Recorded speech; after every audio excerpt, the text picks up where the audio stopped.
Dear student, આપણે કાલે અસરકારક કેન્દ્રીય વીજભાર ભણ્યા હતા. હવે એક જ કક્ષાની જુદી જુદી કક્ષક હોય S, P, B, F, તો અસરકારક કેન્દ્રીય વીજભાર આકર્ષણ S ઉપર વધારે, P ઉપર એનાથી ઓછું, D ઉપર એનાથી ઓછું અને F ઉપર તેનાથી ઓછું હોય છે. હવે અસરકારક કેન્દ્રીય વીજભારનો એક સંબંધ છે. અસરકારક કેન્દ્રીય વીજભાર ધન આયનનો ધન વીજભાર એના સમપ્રમાણમાં અને ઋણ આયનના ઋણ વીજભારના વ્યસ્ત પ્રમાણમાં હોય છે. હવે ઉદાહરણ તરીકે સમજાવું. કોઈ એક તત્વના પરમાણુ અને તેના આયન હોય તો એની વાત કરીએ. નાઇટ્રોજનનો પરમાણુ ક્રમાંક 7, 7 પ્રોટોન 7 ઇલેક્ટ્રોન હોય. n-1 થાય તો 7 પ્રોટોન અને 8 ઇલેક્ટ્રોન થાય. નાઇટ્રોજન +1 થાય 7 પ્રોટોન અને 6 ઇલેક્ટ્રોન થઈ જાય. તો કોઈ એક જ પરમાણુનો ઋણ આયન અને ધન આયન બનતો તો અસરકારક કેન્દ્રીય વીજભાર ધન આયનના ધન ભારના સમપ્રમાણમાં એટલે 7 પ્રોટોનનું 6 ઇલેક્ટ્રોન ઉપર આકર્ષણ વધી જાય. એટલે અસરકારક કેન્દ્રીય આકર્ષણ 7 પ્રોટોનનું 7 ઇલેક્ટ્રોન ઉપર આકર્ષણ હોય એના કરતાં 7 નું 6 ઉપર વધારે, એટલે ધન આયનના ધન વીજભારના સમપ્રમાણમાં થયું. એટલે અસરકારક કેન્દ્રીય આકર્ષણ અહીં વધારે હશે. હવે ઋણ આયન બને પરમાણુમાંથી, અહીં 7 પ્રોટોન અને 8 ઇલેક્ટ્રોન, તો પ્રોટોન કરતા ઇલેક્ટ્રોન વધી ગયા. તો જેમ ઋણ વીજભાર હોય તેમ એની અસરકારક કેન્દ્રીય આકર્ષણ ઓછું થઈ જાય. એટલે 7 પ્રોટોન 8 ઇલેક્ટ્રોન પર આકર્ષણ ઓછું, એટલે એક જ પરમાણુના ધન આયન અને ઋણ આયન હોય તો જે તે પરમાણુનો ધન આયનનો અસરકારક કેન્દ્રીય આકર્ષણ વધારે, પણ એ જ પરમાણુના ઋણ આયનનું આના કરતાં અસરકારક કેન્દ્રીય વીજભાર નાનો હોય છે. આમ કહેવા માંગે છે. એક જ તત્વનો હવે સમ ઇલેક્ટ્રોનીય આયન લઈએ કે પરમાણુ, તો એના માટે આપણે અસરકારકતા ચેક કરીએ. હાઇડ્રોજન -1 હોય એટલે 1 ઇલેક્ટ્રોન હતો ને 1 આવ્યો એટલે 2 થાય. પછી Li પ્લસ 3 ઇલેક્ટ્રોન હતા, 2 1 જાય એટલે 2. અહીંયા 1 અને પરમાણુ ક્રમાંક 1 એટલે 1 પ્રોટોન ને 2 ઇલેક્ટ્રોન, અહીં 3 પ્રોટોન ને 2 ઇલેક્ટ્રોન. બેરિલિયમ 4 નંબર, એમાંથી 2 જાય એટલે 2 ઇલેક્ટ્રોન બેરિલિયમ. પછી બોરોન આવશે, અહીંયા બોરોન 5 નંબર +3, 5 માંથી 3 જાય 2 ઇલેક્ટ્રોન. તો વિચારો અસરકારક કેન્દ્રીય વીજભાર ઋણ આયનના વ્યસ્ત પ્રમાણમાં છે. અહીંયા 1 પ્રોટોન ને 2 ઇલેક્ટ્રોન, તો પ્રોટોન કરતા ઇલેક્ટ્રોન વધારે, એટલે અસરકારક કેન્દ્રીય વીજભાર H- માં સાવ ઓછો. પછી ધન આયનનો ધન ભાર વધતો જાય, ઇલેક્ટ્રોનની સંખ્યા સરખી. અહીં પ્રોટોન 3 ઇલેક્ટ્રોન 2, અહીં પ્રોટોન 4 ઇલેક્ટ્રોન 2, પ્રોટોન 5 ઇલેક્ટ્રોન 2. દેખીતી વાત છે કેન્દ્રનું આકર્ષણ વધે એટલે Li પ્લસ, એના કરતાં બેરિલિયમ +2, એના કરતાં બોરોન +3 માં અસરકારક કેન્દ્રીય આકર્ષણ વધતું જાય છે. એટલે H- કરતાં Li પ્લસ અને Li પ્લસ કરતાં બેરિલિયમ +2, એના કરતાં બોરોન +3 પર ધન આયનનો ધન ભાર જેમ વધુ એમ કેન્દ્રીય અસરકારક આકર્ષણ વધે. પણ આ નિયમ કેને લાગુ પડશે? અહીં ભૂલ છે, બોરોન હોય 2 ઇલેક્ટ્રોન વાળા માટે. હવે આપણે લઈએ નાઇટ્રોજનમાં 7 પરમાણુ ક્રમાંક 3 મેળવ્યા એટલે 10 થાય ઇલેક્ટ્રોન, ઓક્સિજનમાં 8 2 મેળવીને 10, ફ્લોરિનમાં 9 1 મેળવીને 10, સોડિયમ 11 માંથી 1 જાય 10, મેગ્નેશિયમ 12 2 ગુમાવીને 10. આ બધામાં ઇલેક્ટ્રોન સમાન છે પણ એ 7 પ્રોટોન ને 10 ઇલેક્ટ્રોન છે. જેમ ઋણ ભાર મોટો એમ અસરકારક કેન્દ્રીય આકર્ષણ ઓછું. પછી ઋણ આયન -2 છે, આના કરતા ઓછો ઋણભારિત છે. અહીંયા ઇલેક્ટ્રોન અને પ્રોટોન વચ્ચે 3 નો તફાવત. પ્રોટોન કરતા 3 ઇલેક્ટ્રોન વધારે છે, અહીં પ્રોટોન કરતા 2 જ વધારે છે, અહીં પ્રોટોન કરતા 1 વધારે છે. એટલે ઋણભાર જેટલો મોટો સમઇલેક્ટ્રોનિયમમાં એનું અસરકારક કેન્દ્રીય આકર્ષણ ઓછું, અહીં એનાથી વધારે, અહીંયા 1 જ ઇલેક્ટ્રોન વધારે છે, અહીં પ્રોટોન કરતા 1 ઇલેક્ટ્રોન ઓછો છે એટલે Z ઇફેક્ટ વધી જાય. અહીં 12 પ્રોટોન ને 10 ઇલેક્ટ્રોન, 2 ઇલેક્ટ્રોન ઓછા છે એટલે પ્રોટોન કરતા ઇલેક્ટ્રોન વધારે એટલે અસરકારક કેન્દ્રીય આકર્ષણ ઘટે. હવે સેમ Z ઇફેક્ટ ઓછી એમ આયનીકરણ એન્થાલ્પી ઓછી એટલે આની આયનીકરણ એન્થાલ્પી સાવ ઓછી, એના કરતા આની વધારે, એના કરતા આની વધારે એટલે અસરકારક કેન્દ્રીય આકર્ષણ બહારની કક્ષાના ઇલેક્ટ્રોન પર વધારે એટલે MCQ.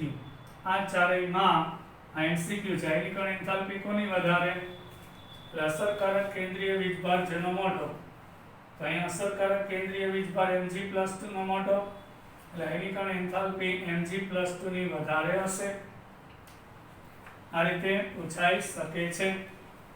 એટલે અસરકારક કેન્દ્રીય વીજભાર સમ ઇલેક્ટ્રોનિય માટે અને એક જ પરમાણુમાંથી બનતા ધન આયન અને ઋણ આયન માટે શીખા.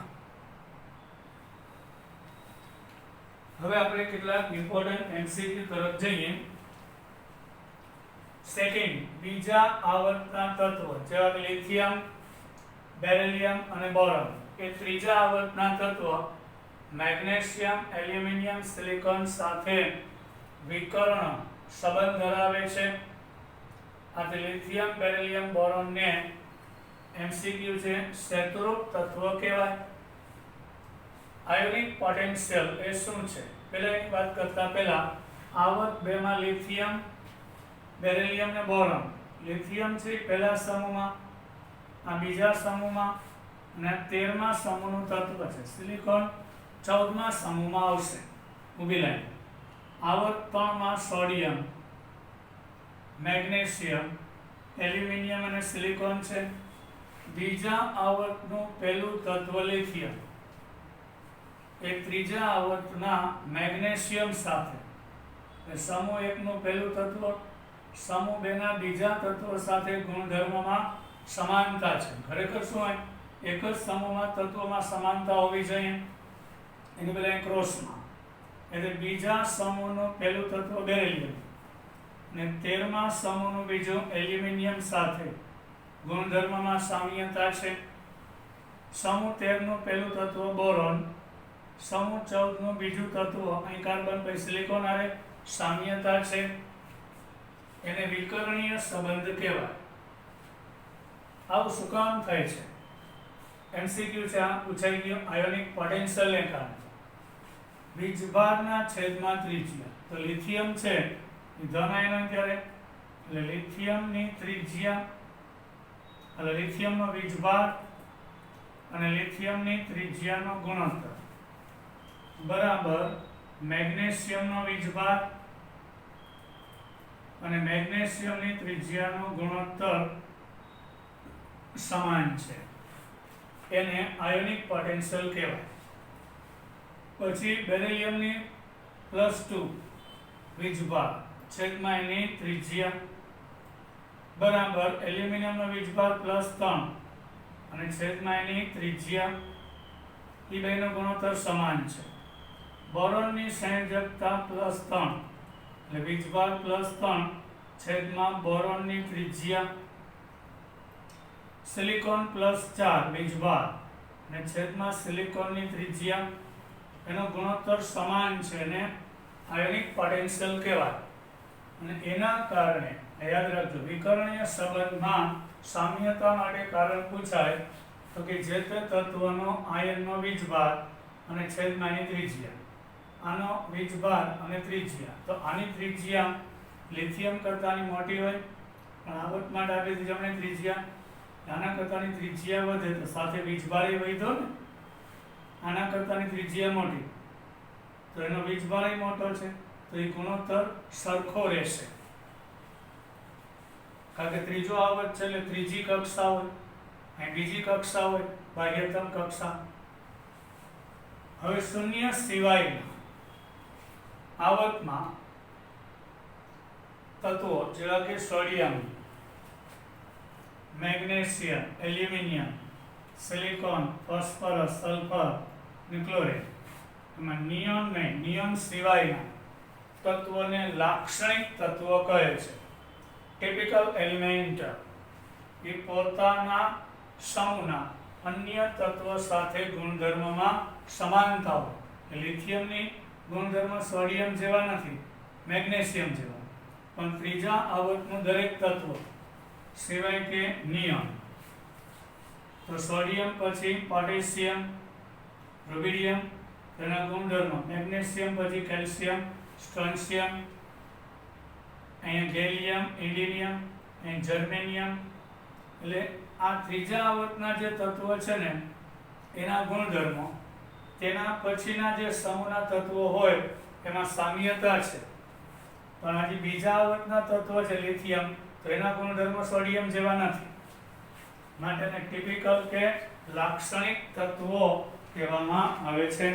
આ બધા ટિપિકલ એલિમેન્ટ્સ કહેવાય છે. આ યાદ રાખજો, બધા એમસીક્યુ છે. હવે ટ્રાન્સયુરેનિક તત્વો એને અણુયુરેનિયમ પણ કહેવાય છે. અણુયુરેનિયમ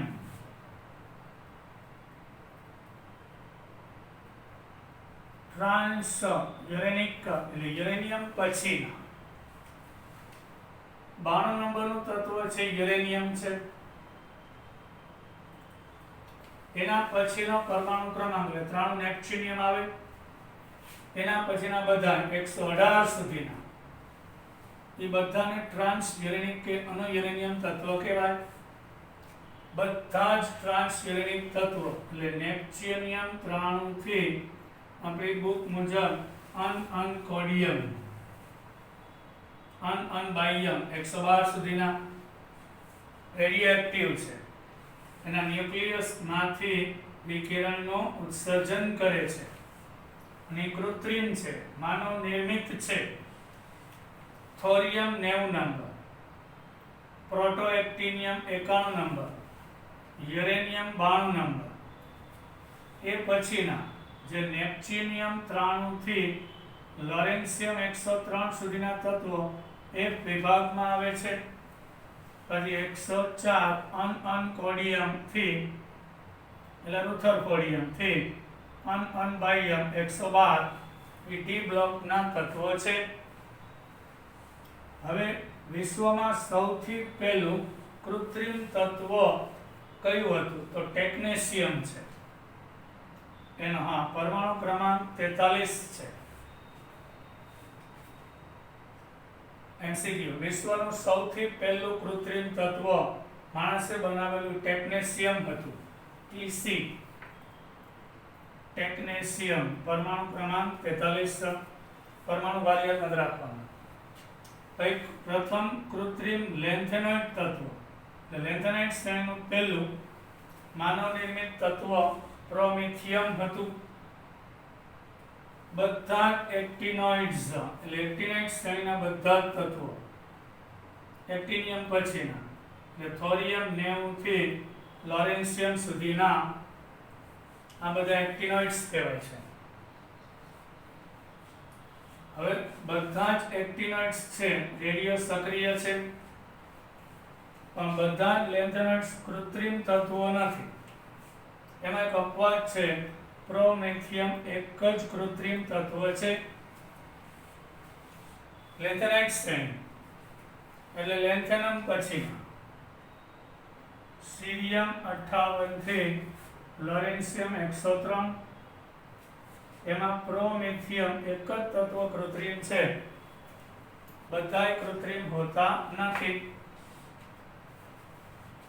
સૌથી ઇલેક્ટ્રોપોઝિટિવ તત્વો, સોરી અહીં 58 થી 71 આવશે, તો 92 સુધીના તો કુદરતી છે. તમે એક જ પ્રોમેથિયમ છે ને એ માનવ નિર્મિત છે. સૌથી ઇલેક્ટ્રોપોઝિટિવ તત્વો ધરાવતો સમૂહ, મતલબ જે તત્વો એને વિદ્યુત ધનમય તત્વ કહેવાય. ઇલેક્ટ્રોપોઝિટિવ તત્વ એટલે કે વિદ્યુત ધનમય તત્વ, એટલે જે તત્વ ઇલેક્ટ્રોન ગુમાવીને સહેલાઈથી ધન આયન બનાવે એટલે ઇલેક્ટ્રોપોઝિટિવ વિદ્યુત ધનમય તત્વ કહેવાય.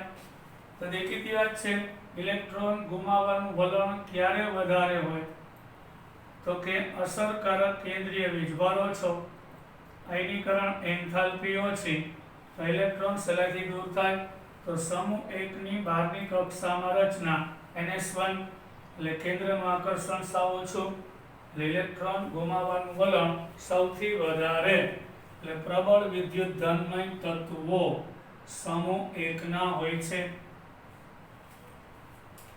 સૌથી ઇલેક્ટ્રોનેગેટિવ તત્વો એટલે ઇલેક્ટ્રોન મેળવવાનું વલણ ધરાવતા તત્વો, તો આપણે હેલોજન સમૂહ ખબર છે, 17મો સમૂહ, ફ્લોરિન, ક્લોરિન, બ્રોમિન, આયોડિન, એની બાહ્યતમ કક્ષામાં 7 ઇલેક્ટ્રોન છે. અષ્ટક પૂરું કરવા એક જ ઘટે છે, એટલે આ બધા એક ઇલેક્ટ્રોન મેળવી અષ્ટક પૂરું કરશે, એટલે ઇલેક્ટ્રોનેગેટિવ, એને પ્રબળ વિદ્યુત ઋણ તત્વ કહેવાય. એમાં 17મો સમૂહ એટલે 7A મેન્ડેલિક મુજબ, આધુનિક મુજબ 17, જૂના કોષ્ટક મુજબ 7A. હવે મહત્તમ વાયુમય તત્વોની સંખ્યા ધરાવતો સમૂહ, એટલે કે કયા સમૂહમાં બધા તત્વો વાયુ છે, તે 18મો સમૂહ છે. સમૂહ 18 માં એકેય તત્વ પ્રવાહી કે ઘન નથી. બધા તત્વો helium, neon, argon, krypton, xenon, radon આ બધા ટોટલી વાયુ છે. પછી શૂન્ય સંયોજકતા ધરાવતો સમૂહ, એ હિલિયમ અપવાદ છે, એની પેલી કક્ષામાં 2 હોય, બાકી બધામાં અષ્ટક પૂર્ણ થયેલું છે, એટલે એની સંયોજકતા 0 છે. એટલે આ સંયોજકતા શૂન્ય સમૂહ એટલે તો નામ આપ્યું, તેનું ઇલેક્ટ્રોન બિલકુલ મેળવવાનું કે ગુમાવવાનું વલણ હોતું નથી, માટે શૂન્ય સમૂહમાં આવશે. આપણા આધુનિક આવર્ત કોષ્ટકમાં ટોટલ આપણે 118 લઈએ છીએ તત્વો, અને કોષ્ટ મુજબ 112 જો શોધાયેલા છે એની વાત કરીએ તો વાયુરૂપ તત્વની સંખ્યા ટોટલ 11 જ છે. નોબલ ગેસીસ ઊંડા વાયુ એટલે helium, neon, argon, krypton, xenon, radon એટલે 6 થયા. 7, 8, 9, 10 અને 11 hydrogen gas, nitrogen gas, fluorine gas, chlorine gas, એટલે 5 ને 6 11 તત્વ ટોટલ વાયુ છે. આવર્ત કોષ્ટકમાં 6 તત્વો જ પ્રવાહી છે: સીઝિયમ, ફ્રેન્સિયમ, ગેલિયમ, મર્ક્યુરી, બ્રોમિન અને અનબાહ્યમ. એટલે સીઝિયમ 57 નંબર આવશે, 55, ફ્રેન્સિયમ 87, ગેલિયમ 31, મર્ક્યુરી 80, બ્રોમિન 35, અનબાહ્યમ 112 નંબરનું તત્વ. આ 6 તત્વો પ્રવાહી છે. બ્રોમિન એ, હવે જો સીઝિયમ ધાતુ છે, આ ધાતુ ધાતુ, એક જ અધાતુ છે. એટલે 6 પ્રવાહી છે એમાંથી 5 તો ધાતુ છે. એક જ અધાતુ તત્વ પ્રવાહી છે, એની બ્રોમિન છે. પ્રવાહી સ્વરૂપમાં અસ્તિત્વ ધરાવતું એકમાત્ર અધાતુ તત્વ છે. હવે ઘન તત્વોની સંખ્યા 95, એટલે 118 છે બરાબર, તો 112 માંથી 95 તત્વો તો ઘન હોય છે. શૂન્ય સમ કે 18મો સમ, એમાં રહેલા બધા જ તત્વો વાયુ છે આપણે જોઈ ગયા. Helium, neon, argon, krypton, xenon, radon. બીજા આવર્તમાં એ મહત્તમ સંખ્યામાં વાયુ તત્વ છે 4. આ આખા આવર્ત કોષ્ટકમાં વાયુ 11 તત્વો. બીજા આવર્તમાં મેક્સિમમ વાયુ તત્વ સમૂહ 18 માં મેક્સિમમ 6, 18મો સમ. આવર્ત 2 એમાં રહેલો નાઇટ્રોજન, ઓક્સિજન, ફ્લોરિન અને નિયોન. એટલે બીજા આવર્તમાં ટોટલ 4 વાયુરૂપ તત્વો છે. આ દરેક એમસીક્યુ છે છોકરાઓ, બરાબર. તમારે આમાંથી એમસીક્યુ પૂછાય. ત્રીજો થર્ડ સમૂહ સૌથી લાંબો સમૂહ છે. એ કઈ રીતે? જો પહેલા આવર્તની વાત કરીએ તેમાં 2 તત્વો હોય, બીજા આવર્તમાં 8, ત્રીજામાં 8 આડી લાઈન, ચોથામાં 18, પાંચમામાં 18, છઠ્ઠામાં 32 અને સાતમામાં 32. જો 118 તત્વો સુધી લઈ લઈએ તો બરાબર. હવે હું સમૂહની વાત કરું છું. તો જે સમૂહ છે, ત્રીજો સમૂહ 3બ, એટલે એસ વિભાગ પૂરો થાય પછી ડી બ્લોકમાં અહીંયા ત્રીજો સમૂહ આવે 3b, બરાબર. એની વાત કરીએ છીએ આપણે સ્કેન્ડિયમ વાળું. સ્કેન્ડિયમ, પછી યટ્રિયમ, સ્કેન્ડિયમ, યટ્રિયમ, બરાબર. સ્કેન્ડિયમ, યટ્રિયમ, આ રીતે આપણે અહીં શરૂઆત થાય. એટલે આવર્ત પહેલો, બીજો, ત્રીજો, ચોથો. પછી પાંચમા આવર્તમાં આ રીતે આગળ જશું તો એમાં લેન્થેનમ આવશે. તો દરેક પાછું બતાવું. સમૂહ 1, સમૂહ 2 અને ડી બ્લોક 1, 2, પહેલો, બીજો અને આ ત્રીજો સમૂહ લે છે એટલે 3b. એમાં સ્કેન્ડિયમ થી ઝિંક હોય છે, યટ્રિયમ થી કેડમિયમ હોય છે, બરાબર. આ 21 થી 30. પછી અહીંયા આવશે સ્કેન્ડિયમ થી ઝિંક, યટ્રિયમ થી કેડમિયમ,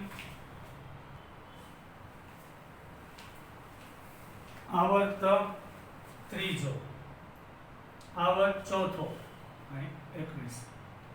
પછી આવર્ત પાંચમામાં લેન્થેનમ આવે 57,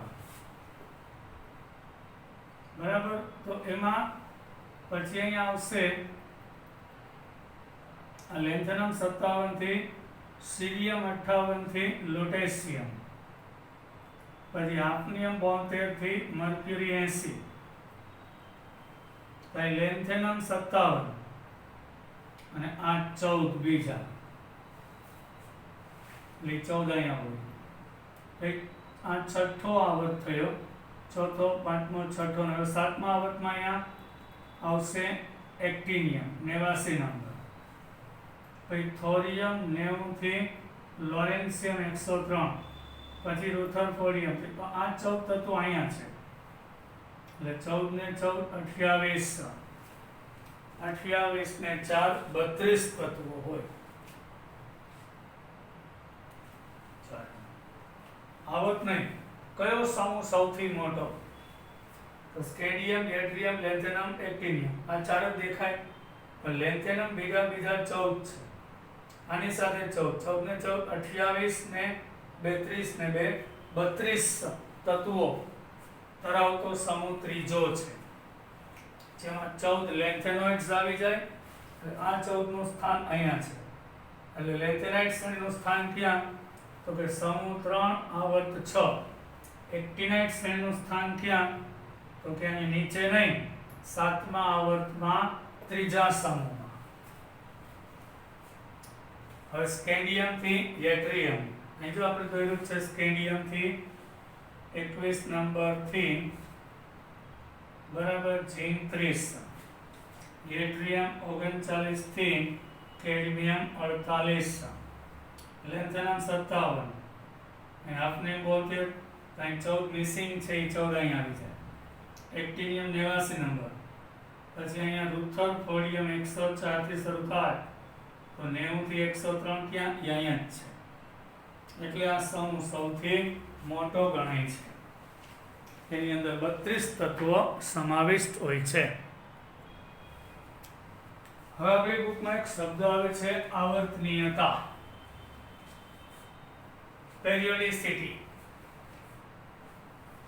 આવર્તનીયતાનું ઇંગ્લિશ થાય છે પેરિયોડિસિટી આવર્તનીયતા સમૂહમાં ઉપરથી નીચે તરફ જતા કે આવર્તમાં ડાબેથી જમણે તરફ જતા તત્વના ચોક્કસ ગુણધર્મમાં જોવા મળતા એટલે દરેક આવર્તમાં એટલે બીજા આવર્તમાં ડાબેથી જમણે જાઓ ત્રીજામાં ડાબેથી જમણે જાઓ સમૂહ 1 માં ઉપરથી નીચે જાઓ કે સમૂહ 2 માં ઉપરથી નીચે જાઓ તો સતત અને નિયમિત ફેરફાર જોવા મળે એટલે કોઈ પણ સમૂહમાં ઉપરથી નીચે કે કોઈ પણ આવર્તમાં ડાબેથી જમણે ગુણધર્મમાં એક નિયમિત ફેરફાર જોવા મળે તો એ ગુણધર્મમાં જોવા મળતા સતત એટલે દરેક આવર્તમાં તમને કહું ડાબેથી જમણે જાઓ તો ત્રિજ્યા ઘટે છે કોઈ પણ સમૂહમાં ઉપરથી નીચે જાઓ તો ત્રિજ્યા વધે છે આવી નિયમિતતા દરેક આવર્તમાં અને દરેક સમૂહમાં જોવા મળે તેને તેના ગુણધર્મની આવર્તનીયતા કહેવાય એને પેરિયોડિસિટી કહેવાય સમૂહમાં ઉપરથી નીચે અને આવર્તમાં ડાબેથી જમણે અને દરેક સમૂહમાં અને દરેક આવર્તમાં એક સરખો ટ્રાયેંગલ જોવા મળે પેટર્ન એને આવર્તનીયતા કહેવાય હવે એનું કારણ પૂછાય આવર્તમાં છેલ્લી કક્ષા સમાન હોય પણ ઇલેક્ટ્રોનની સંખ્યા વધતી જાય હું બીજા આવર્તનું તત્વ લઉં એટલે બાહ્યતમ કક્ષા બીજી જ હશે boron carbon nitrogen oxygen fluorine 3 4 5 6 7 8 9 અહીં 2s2 2p1 12મી કક્ષા જ લખું છું એટલે 12મી કક્ષા સમાન કઈ બીજી રહેશે પણ ખાલી બાહ્યતમ કક્ષામાં ઇલેક્ટ્રોન વધતા જાય અહીંયા 1 અહીંયા 2 અહીં 3 અહીંયા 4 5 6 અને 7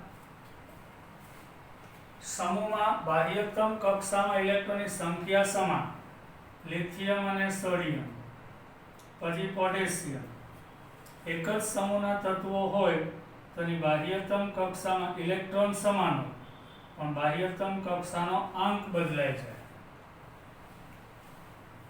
લિથિયમમાં 12મી કક્ષાનો આંક 2 બીજી કક્ષા અહીંયા એક ઇલેક્ટ્રોન પણ ત્રીજી કક્ષા અહીંયા એક ઇલેક્ટ્રોન પણ ચોથી કક્ષા છે બરાબર આની ખાસિયત થઈ હવેના રીઝન આ છે પેરિયોડિસિટી માટે બાહ્યતમ કક્ષાના ઇલેક્ટ્રોનનો વિન્યાસનું નિયમિત રીતે થતું પુનરાવર્તન પહેલામાં 1 2 3 4 5 6 અને 7 થયા એ નિયોન આવશે એટલે 2s2 2p6 અષ્ટક પૂરું પાછું જો એક ઇલેક્ટ્રોનથી સ્ટાર્ટ થાય તો એ સોડિયમ પછી મેગ્નેશિયમ આવે તો અહીં 3s2 થાય એલ્યુમિનિયમ આવે તો 3s2 3p1 થાય એલ્યુમિનિયમ પછી સિલિકોન આવે તો 3s2 3p2 થાય એટલે બાહ્યતમ કક્ષાના ઇલેક્ટ્રોન વિન્યાસનું નિયમિત રીતે સમૂહમાં અને આવર્તમાં પુનરાવર્તન થાય. અને આવર્ત કોષ્ટકમાં આવું પુનરાવર્તન તો કે એની પહેલી કક્ષાના 2 એટલે પહેલી આવર્તમાં 2, બીજામાં 8, ત્રીજામાં 8, ચોથામાં 8, પાંચમામાં 18, ચોથામાં 18, 32 અને 32 તત્વો ભરાય છે. અને આ ક્રમાંકને કારણે પેરિયોડિસિટી જળવાય છે. એને જાદુઈ અથવા તો મેજિક નંબર કહેવામાં આવે છે. એકને એક પ્રકારનો ટ્રેન્ડ ગુણધર્મનું પુનરાવર્તન જોવા મળશે. એટલે પહેલા આવર્તમાં 2, બીજામાં 8, ત્રીજામાં 8, પછી ચોથામાં 18, પાંચમામાં 18, છઠ્ઠામાં 32 તત્વ, સાતમામાં 32 અને આ ટ્રેન્ડનું પુનરાવર્તન થવા મળે એને મેજિક નંબર કે જાદુઈ આંકડા કે જાદુઈ ક્રમાંક કહેવામાં આવે છે. આજે અહીં સુધી રાખીએ છોકરાઓ. બાય. મજા આવી હશે.